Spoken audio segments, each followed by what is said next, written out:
Hoy Rubén del Buen. Mira, Sebastián, no sabes lo que habla este chico. ¿Cómo estás? Sebastián de Agrosa, nuestro analista internacional. ¿Cómo estás? ¿Qué tal, A ver, Silvana? ¿Qué tal, Rubén y Esteban? ¿Cómo andan? acá estamos, mira, con muchas ganas de hablar porque Rubén, te digo, está ansioso, está re charleta. Bueno, no, No, nada Yo que lo ver. escuché, la verdad que es un programa muy cargado. no. Todas novedades y las efemérides me resultaron muy interesantes también. Ah, bueno, muchas Viste, lo gracias. teníamos ahí a Papo, a Citarrosa. A Citarrosa pasaron realmente cosas Sí, importantes un día como hoy. Un día, sí, sí, aparte sí.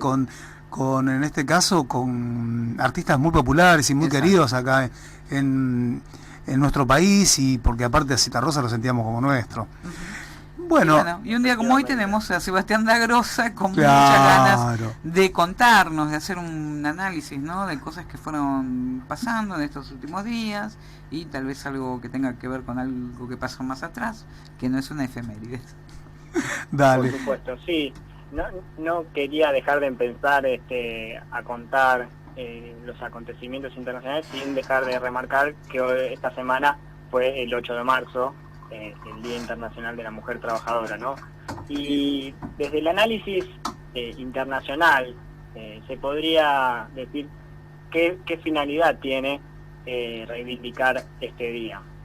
Y hace unos días la ONU sacó un informe sobre los lugares que ocupa la mujer en los espacios de poder.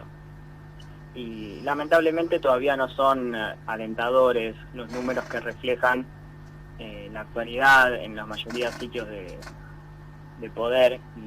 Y es una deuda pendiente que esperemos que más temprano que tarde se pueda revertir. Si ustedes quieren, yo les voy a decir algunos y lo podemos dialogar a ver qué tan lejos estamos de que haya mayor paridad en los espacios de alto rango en los gobiernos alrededor del mundo. Dale.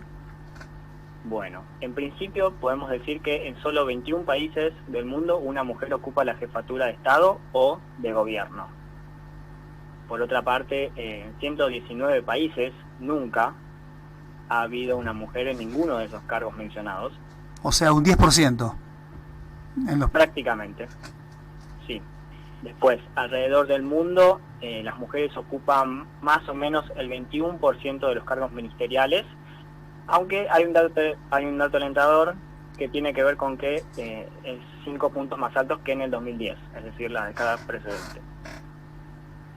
Por otra parte, digamos, solo en 14 países tienen gabinetes con un 50% o más de mujeres, lo que deja un 40% en el cual no se supera, atención, el 10%. Ajá. Por otra parte, podemos decir un a favor, en tanto cada vez más son las mujeres que dirigen ministerios de distintos sectores o instituciones sociales, tales como defensa, trabajo, la industria.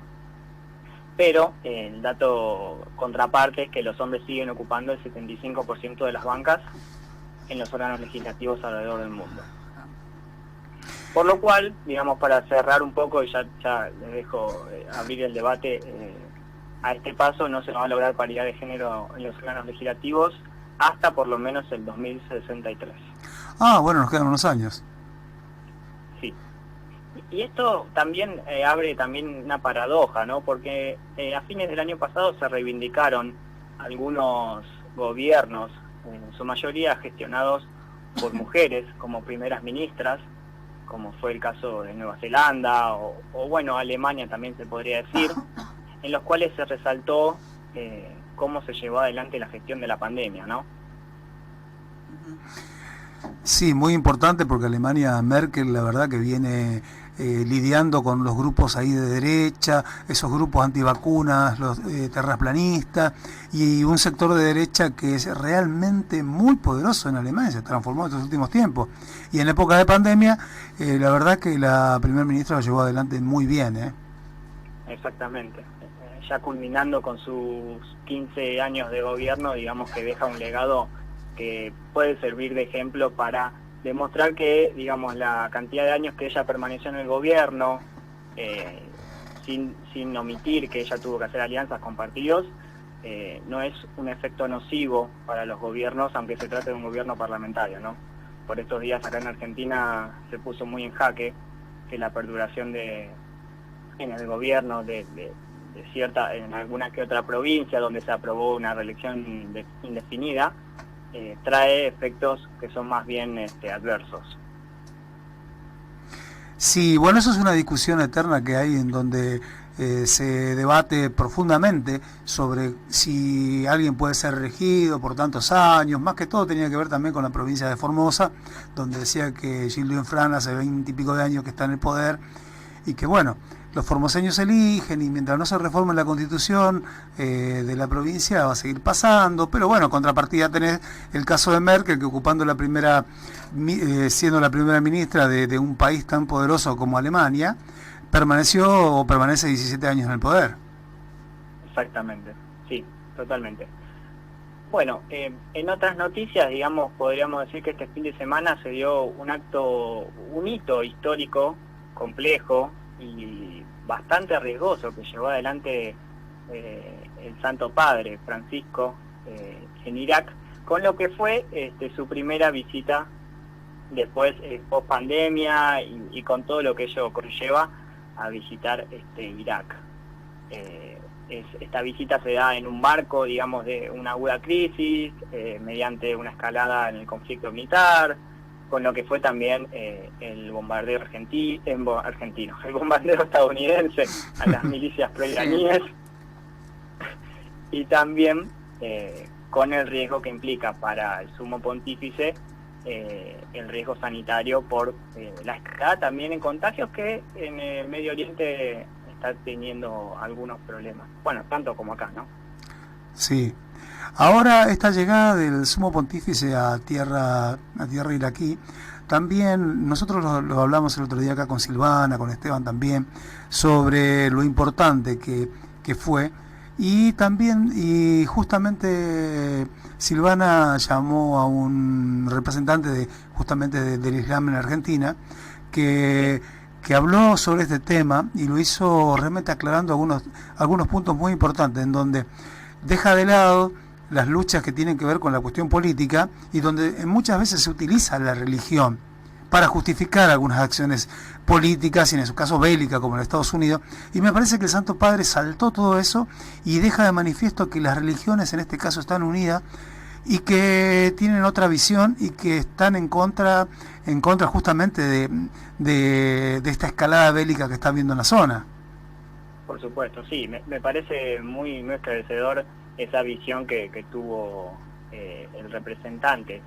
Se podría decir que entre los tres propósitos más grandes de Francisco al visitar Irak es la visibilización de los católicos iraquíes, que hoy por hoy comprenden una minoría religiosa que incluso es perseguida por el Estado Islámico, lo que decía Rubén de la convivencia entre las religiones, diferenciando un poco el extremismo religioso de lo que es, por supuesto, la pacificación de la región, ¿no? Que tiene tensiones no solo fronterizas, sino que también internas entre los distintos grupos.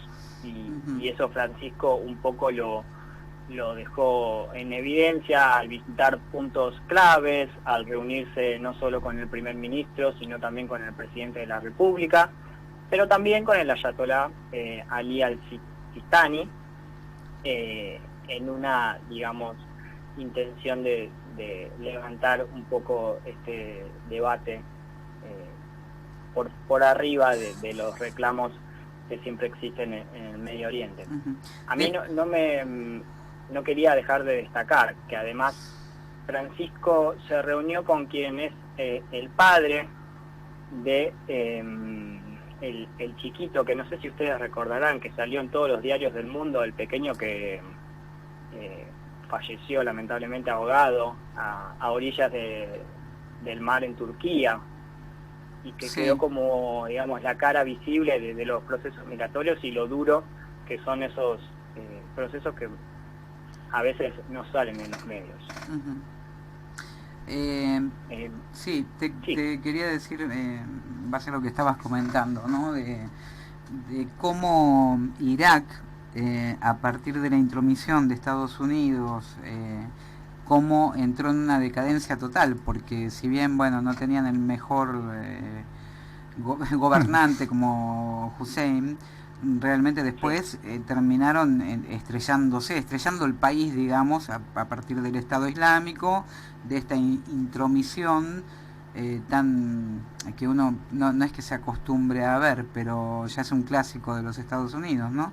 Destruir Claro. un país y sumergirlo en el caos total, ¿no? Sí, es naturalizar un estado de conflicto permanente donde no deja de restarle importancia la resolución o negociación de los conflictos, pero en algún momento escuchamos en las noticias que se acuerdan de que hay bombardeos, hay guerras entre las facciones y un conflicto que lejos está de lo que entendemos nosotros por orden internacional entendido en el formato europeo o incluso en el formato anglosajón. Y bueno, un poco escapa también a cómo procesar el nuevo orden internacional que te escuchaba hoy mencionar, Silvana. No quería pisarte sobre eso, pero un poco también, si pensamos en un nuevo orden, tenemos que pensar cómo Medio Oriente también va a resultar de la post-pandemia. Sí, están pasando por momentos muy tremendos, ¿no? Álgidos, digamos. Sí. ¿Sabes que Francisco por ahí se anima y se pega un viajecito a Siria también? No sé si escuchaste algo. Sí. Otra de las zonas complicadas. Sí, perdón. Sí, no, está bien, discúlpame. No, incluso también lo de Siria iba a destacarlo, así tanto como la mención a los medios que lo pudieron entrevistar, que podría eventualmente venir a Sudamérica en algunos años. Bueno, ya que estábamos hablando un poco de, no sé si ya tenías cerrado el tema de Irak, pero sucedió algo muy importante y algo que no se le dio trascendencia en la prensa y que tuvo que ver con un país que, si bien no está cerca de Irak, pero sumamente importante para la región, que fue la India. Exactamente, sí. Incluso este hecho tiene que ver con que el día de la celebración de la República, que es el 26 de enero, hubo una movilización masiva.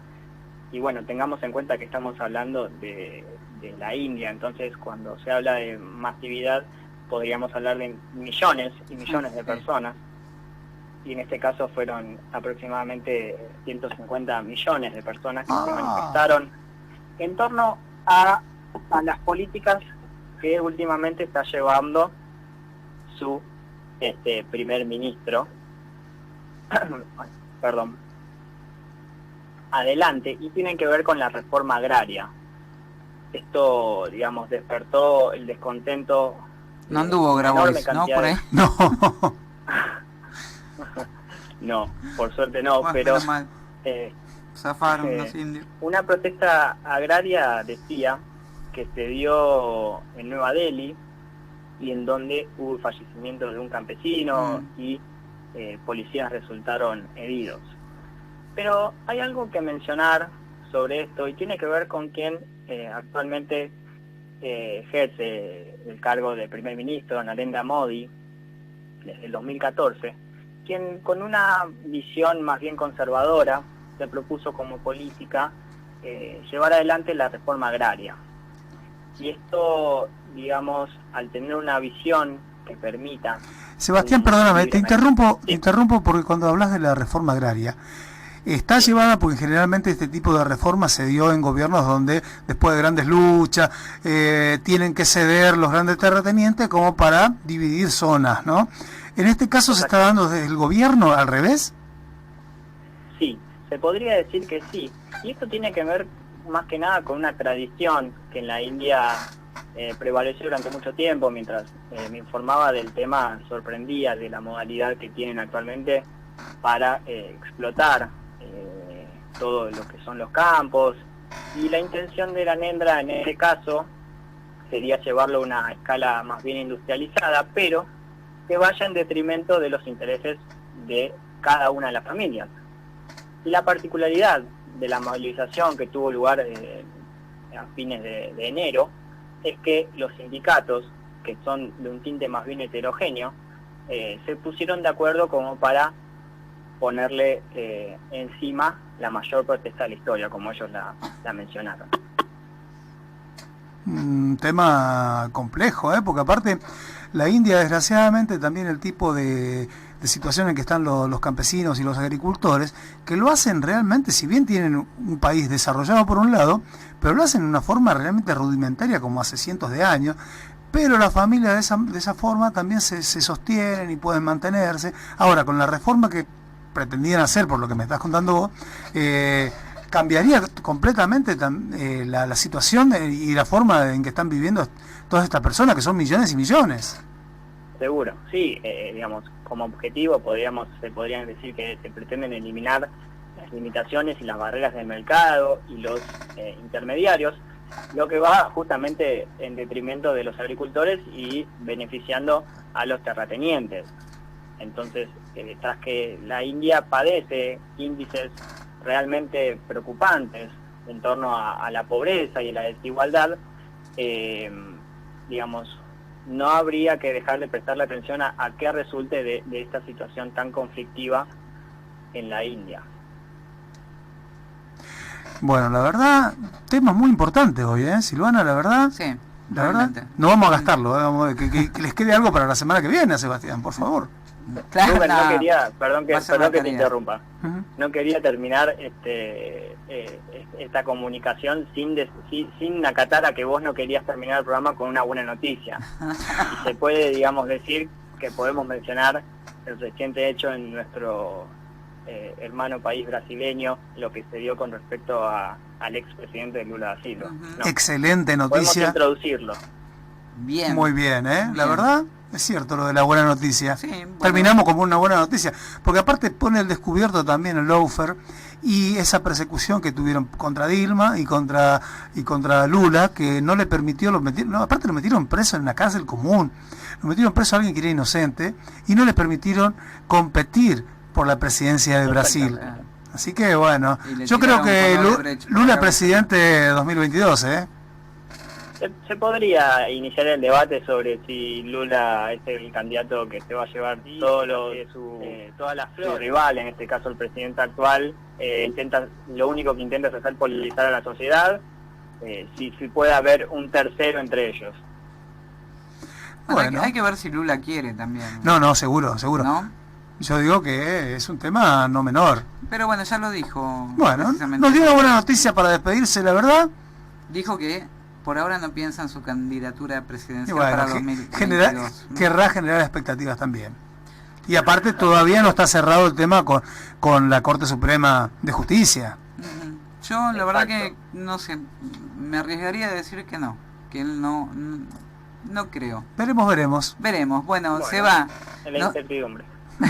Lo dejamos ahí. Bueno, nos reencontramos la semana que viene. Por supuesto. Como siempre, un gusto, Rubén y Silvana. Beso grandote. Vale, que la pases lindo y nos comunicamos la semana que viene con más temas del ámbito internacional. Chau.